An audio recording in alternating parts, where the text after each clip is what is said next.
making dog tags. So I got caught in the rain earlier, so I'm having a bad hair day, but I still wanted to come and do this video for y'all. So forgive me for my appearance, but hey, it is what it is. What I have in this box are dog tags. They are for sublimation. I have pre-printed our design already. And in a previous video, I actually showed you guys how I designed this in Canva. So go watch the video right before this one and you'll see how I designed it in Canvas. But this is the design and I printed it out in Silhouette Studio. Our dog tags come with a metal plate, y'all, that looks like this, and it has a plastic film that's over the top of this that I'll take off in a second. And it also comes with a chain and this metal medallion that has, and this is an adhesive layer that's up under this sticker, but we'll use this in just a second there. So what I do first when I'm doing dog tags is I'll take my ruler, and I'll measure the metal plate. I'll put my measuring tape on this and it is 1.75, 1 3/4 in length, and in width it's exactly 1 inch. When I designed this in Canva, I put those dimensions in. So I put the 175 by the 1 inch. But y'all know when you design with just a little bit bleed. So if it was exactly 1 inch, I'll put like 1.1. That way I have a little bleed on each side, or 1.2, whichever you decide.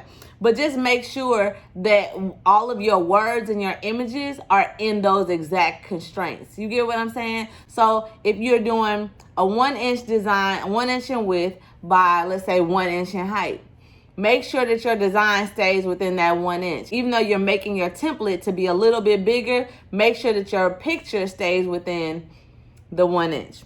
I hope that made sense, y'all. So what I'm gonna do is I'm gonna cut out our design. Y'all see, I got it all cut out. I did a design of my dad. He passed away in February, and I wanted to make a dog tag memorabilia just to, I guess, keep on my neck.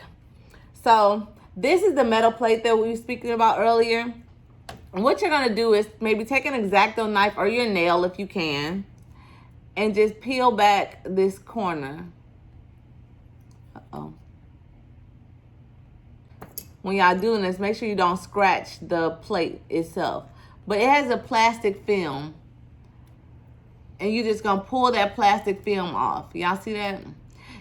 If in event you do not pull this plastic film off, you will damage your metal plate. So don't forget to remove the plastic film. Please remove the plastic film. It is very, very critical to your pressing. So then what I'm gonna do is I like to place my picture face up and put my metal plate face down. So the white going down onto the image. And when I printed this, y'all, I made sure that my image was mirrored also.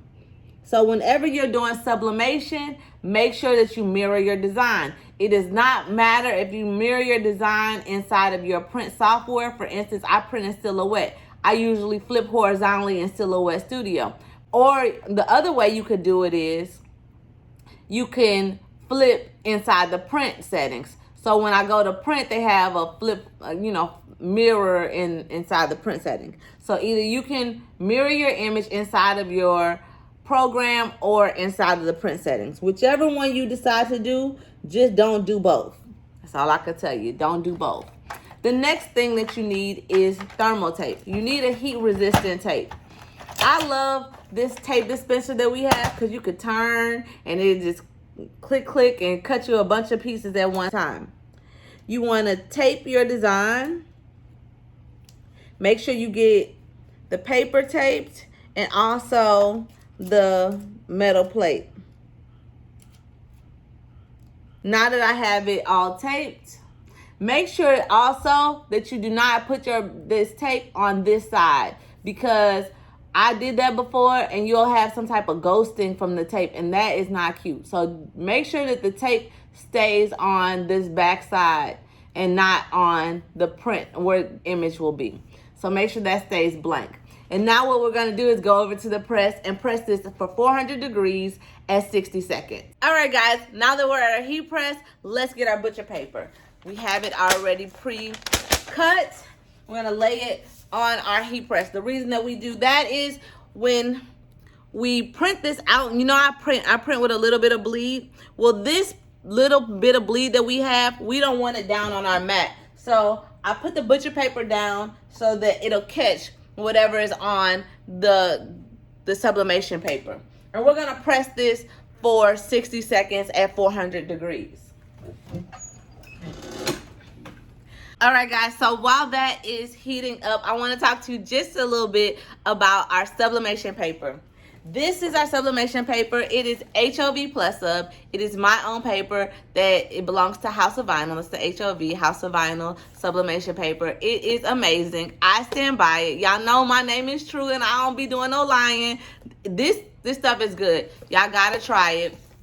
Also, I have our HOV Plus Sub ink, and all of the projects that I do is done with our paper and our ink. That is amazing. So y'all gotta try it out. The ink also comes in Eco Tank bottles, which these are, it comes in regular ink bottles that you can use the syringe with. And I have cartridges in store. I have chips in store for A12s, for the 252, for Sawgrass 500, Sawgrass 800, the 1000, and the 400. So I have all of the Sawgrass cartridges and Sawgrass ink. So whatever y'all need ink-wise, I got you. I got you. But let me put these gloves on because that thing hot and I didn't burn myself before. I ain't trying to burn myself today. Not me. All right, so now that I got my gloves on and my X-Acto knife, and this right here, y'all see this bleed on here? This is why I put the butcher paper down, so that I don't get this little bit of ink on my mat. I hope this is beautiful, y'all. I know it's gonna be nice. So I'm gonna cut this off. Oh my God, my daddy! Y'all look how pretty. This is so nice. Oh man, I know it's still hot, so I'm not gonna take these gloves off. It's so hard to do stuff with gloves on. But I'm gonna show y'all. I wanna show y'all, hold on. All right, hold on. Look how clear that is. This is amazingly nice. I'm gonna do another shot so that y'all can get a close-up of what this really looks like. But the words are very clear. This is an old picture of my dad, but it even looks clear. Y'all try our sublimation paper, try our sublimation ink, our blanks. This is our dog tag. I'm gonna put it together just so y'all can see it. Hold on, like we're about to go back to the table so y'all can see me put this together. I'll be right back. So this is our dog tag. And I wanted to show y'all how to put it together. So now that it's cool, I can go ahead and take the rest of this tape that I had on the back of here off. So tape is off in the trash. And this is our plate. So what we're gonna do now is we are going to remove, this is a cover that has adhesive on the other side. So we're gonna peel this paper part off, and y'all see the adhesive that's on there? All we're gonna do is take this metal plate and place it right there on that adhesive. And voila, our dog tag is finished. This is hot, y'all. This is hot. Yes, I like it. Yes, I do. Yay. What y'all think? I know, don't judge my hair. I love it, I love it, I love it, I love it. Thanks for tuning in to another episode of the True Crafting Crew. Like, share, subscribe, and see y'all later, True Crafters. Bye, guys.